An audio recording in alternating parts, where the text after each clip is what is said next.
Hello students, let's start our lecture number 1, class 9th, subject biology। तो students इससे previous lecture में हमने अपने प्लाज्मा मेम्ब्रेन के बारे में पढ़ रहे थे। Okay, plasma membrane, this is a first chapter the fundamental unit of life. तो अब ये जो सेल्स होती हैं इनके 3 मेजर पार्ट्स होते हैं। ठीक है, 3 मेजर पार्ट्स मैंने आपको बताए थे जिनसे मिलकर कोई भी सेल बनती है। एक प्लाज्मा मेम्ब्रेन, एक साइटोप्लाज्म और एक न्यूक्लियस। ठीक है, तो इसी कंसर्न में हम फर्स्ट जो है हमारा प्लाज्मा मेम्ब्रेन है। प्लाज्मा मेम्ब्रेन के हम फंक्शंस देख रहे थे कि क्या क्या फंक्शंस होते हैं इसके। So what are the functions of, कितने मैंने बता दिए थे आप लोगों को फंक्शंस प्लाज्मा मेम्ब्रेन के। शेप मैंने बताई थी, ये जो होती है plasma membrane, it provides a definite shape to the cell. ठीक है, सेल को एक डेफिनेट शेप प्रोवाइड करती है। Secondly, it works as a mechanical barrier that protects the internal content of the cell. Cell के अंदर का जो कंटेंट होता है उसको प्रोटेक्ट करने का काम करती है, एक मैकेनिकल बैरियर की तरह। And third is it is selectively permeable. Selectively permeable का क्या मतलब होता है? The membrane determines what substance to be enter और एग्जिट फ्रॉम द सेल। ठीक है, क्या सेल के अंदर आएगा और क्या सेल से बाहर जाएगा। ठीक है, वो डिटरमाइन करती है। So our next function is endocytosis. क्या होता है एंडोसाइटोसिस? एंडोसाइटोसिस, देखो एंडोसाइटोसिस जिससे ये फ्लेक्सिबिलिटी, प्लाज्मा मेम्ब्रेन जो होती है वो फ्लेक्सिबल होती है। ठीक है, तो इसकी फ्लेक्सिबिलिटी की वजह से कोई भी सेल जो है फूड को इंगल्फ कर सकती है, यानी कि अपने अंदर ले सकती है, या फिर दूसरे सब्सटेंस को किसी भी एक्सटर्नल एनवायरनमेंट से अपने किसी भी सब्सटेंस को अपने अंदर सेल के अंदर लिया जा सकता है by the process of endocytosis. जैसे कि आपने अमीबा के केस में आपने पढ़ा होगा, अमीबा अपना फूड कैसे एक्वायर करता है। ये अमीबा जो होता है फूड जो एक्वायर करता है वो एंडोसाइटोसिस के थ्रू एक्वायर करता है। ठीक है, क्योंकि प्लाज्मा मेम्ब्रेन हमारी कैसी होती है, फ्लैक्सिबल होती है, तो कोई भी फूड पार्टिकल इसके पास आता है तो वो सेल के अंदर इजीली एंटर कर जाता है। तो उस प्रोसेस को हम बोलते हैं endocytosis.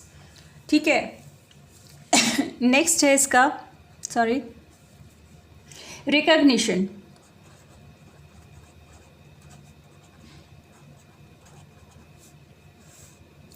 Recognition, it has a substance over its surface which function as a recognition center। इसकी जो प्लाज्मा मेम्ब्रेन होती है इसकी सरफेस पर कुछ सेंटर होते हैं, कुछ रिकॉग्निशन सेंटर्स होते हैं या और पॉइंट ऑफ अटैचमेंट होते हैं। ठीक है, तो वो क्या करते हैं, वो किसी भी जैसे कि टिश्यू है, टिश्यू फॉर्मेशन में या फिर किसी भी फॉरेन पार्टिकल को रिकॉग्नाइज करने में, ठीक है, या फिर माइक्रोब से डिफेंस करने में हेल्प करते हैं। So they help in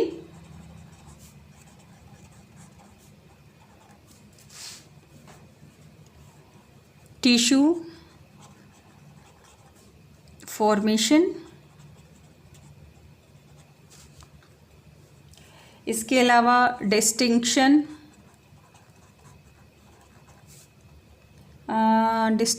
of foreign particles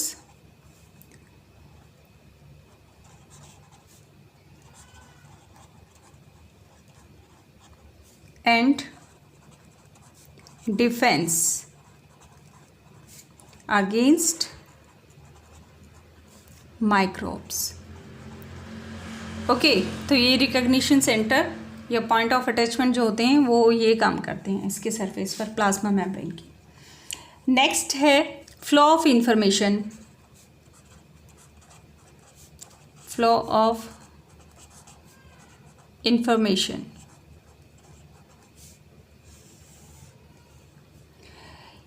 ये जो प्लाज्मा मेम्ब्रेन होती है, it provides for the flow of information amongst the different cells of the same organism.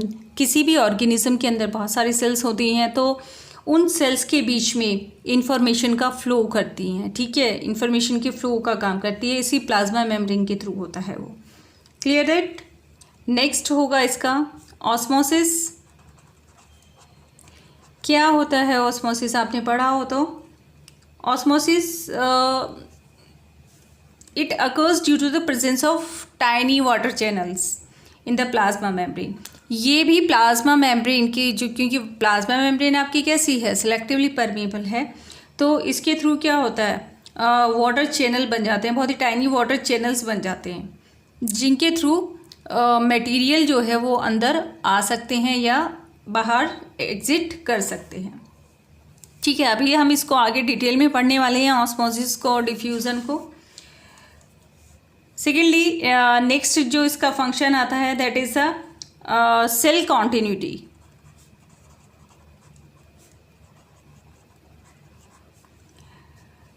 देखो प्लाज्मा मेम्ब्रेन जो होती है, it places plasma membrane of adjacent cells, यानी कि बराबर वाली जो सेल्स होती है, become continuous to form the plasmodesmata या सेल जंक्शंस।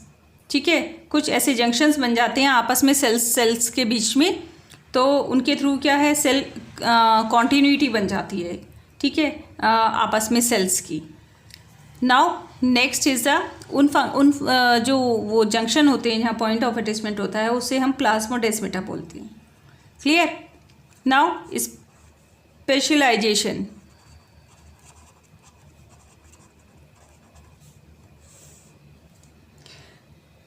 प्लाज्मा मेम्ब्रेन जो है ये मॉडिफाइड भी हो जाती है, gets modified to perform the different functions. Means अगर इस पर माइक्रोविलाई आ जाएं, तो माइक्रोविलाई आने से क्या होता है, ये एब्जॉर्प्शन का काम करती हैं, तो इस तरीके कुछ मॉडिफिकेशन हो जाते हैं, तो हम कह सकते हैं कि स्पेशल फंक्शन भी परफॉर्म करती हैं ये कहीं कहीं पर प्लाज्मा मेम्ब्रेन। तो ये कुछ फंक्शन है प्लाज्मा मेम्ब्रेन के, कुछ हमने पहले पढ़ लिए थे, कुछ अब पढ़ लिए हैं प्लाज्मा मेम्ब्रेन के जो कॉमन फंक्शंस हैं। ओके, तो अब हम बात करते हैं इसकी स्ट्रक्चर के बारे में।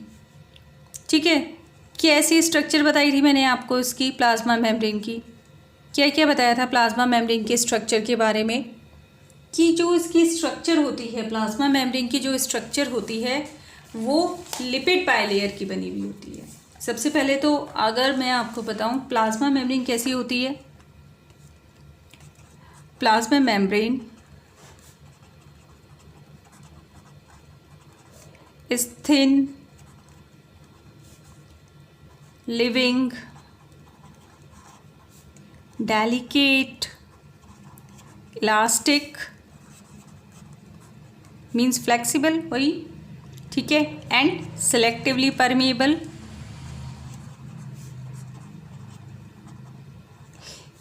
selectively permeable membrane। Clear? Plasma membrane कैसी होती है, थिन होती है, लिविंग है, डेलिकेट है, इलास्टिक भी है और सेलेक्टिवली परमेबल भी होती है। करीब 7 नैनोमीटर तक थिक होती है, 7 नैनोमीटर थिक होती है ये, इसकी जो थिकनेस होती है। हम केवल इसे इलेक्ट्रॉन माइक्रोस्कोप के थ्रू ही ऑब्जर्व कर सकते हैं। ठीक है, इसकी अगर हमें स्ट्रक्चर देखनी हो, अगर हम केमिकल एनालिसिस करें तो वो हमें बताती है कि जो मेम्ब्रेन है इसमें करीब 75% जो है वो क्या होते हैं, फॉस्फोलिपिड होते हैं। ये मैंने स्टार्टिंग में आपको बताया था, फॉस्फोलिपिड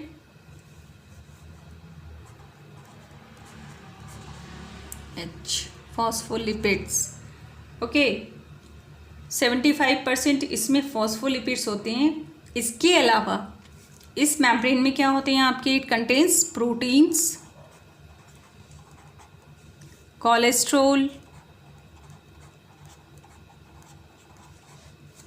एंड पॉलीसैकेराइड्स, तरीके कार्बोहाइड्रेट।